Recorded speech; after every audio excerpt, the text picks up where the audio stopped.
Lazarus' death raises an interesting question. That question being, where is Jesus when things go wrong? The Gospel of John, chapter 11, verse 37 says, "Could not he, that is Jesus, who opened the eyes of the blind man, have kept this man from dying?"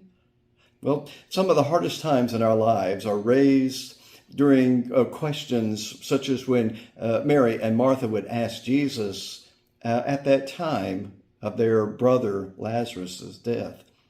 Their family, you see, had this kind of special level of intimacy with Jesus, and yet they knew that Jesus was more than just simply a friend. Jesus' public title might have been the teacher, but they addressed Jesus as Lord. Mary and Martha called Jesus Lord, even as they confronted him, calling Jesus' absence into question. Now, they believed in Jesus wholeheartedly, and they believed that he could have healed their brother and prevented his death. You see, in every gospel, Jesus brings someone back to life, foreshadowing the power of God that will be shown in Jesus' resurrection. That death is not the final word, and we can take some comfort in that ultimate truth. But how do we reconcile that belief, as Martha did in her confession that Jesus is the Messiah, with our grief and our disappointment when things go terribly wrong, when we suffer crushing and seemingly unnecessary losses? There's a story of a woman on a summer Sunday morning.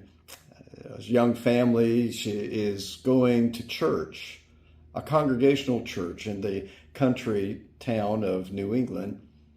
The mother, who is thin and pale, wore a scarf over her head, and her two children, who had never been to church, but they seemed happy as they went to church to come up front for the children's message with their friends that they knew from school. Their mom was a beloved volunteer at the local elementary school, and she remained determined to do the things that she loved with the children she adored, despite the stage 4 cancer that was threatening to take her life. Bringing her family to church might have been the only way that she came close to admitting the situation was beyond her control. It was her husband who reached out to the pastor for support even when the end came. The woman still fought against death. Her funeral, it filled that little church. People stood in the back of the sanctuary and all along the sides. Many families would bring their children, classmates of her second grader and of her kindergartner. And knowing that this would happen, the pastor arranged the service to include a message for the children. And in it, the pastor told the story of Jesus and the time that he cried when he lost one of his friends to death. The pastor encouraged the children to share their stories with their friends about the mom with each other, and also to talk with their parents.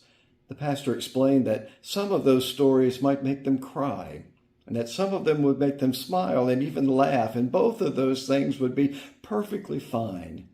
The pastor told them that it was okay to be mad, and that it was even okay to be mad at God. But the important thing was to bring their hurts or their fears or their anger to God, and to talk with God about those things.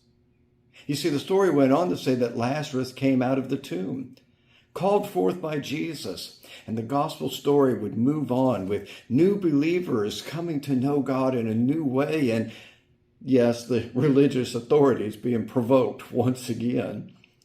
What remains for us are the potential images of Martha's challenging Jesus on the road, and of Mary's kneeling at Jesus' feet, and then of Jesus weeping over the loss of this friend, Lazarus.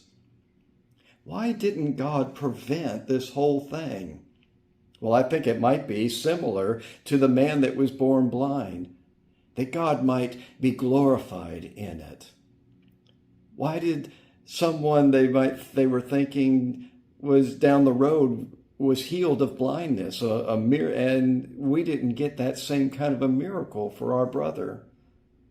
Where is Jesus for us when we are grieving?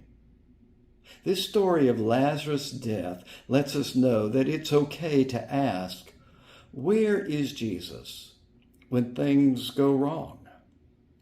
And the good news comes every time we're able to open our eyes and to see that Jesus is indeed present with us and never leaves us alone when things go wrong. And that's good news. Amen.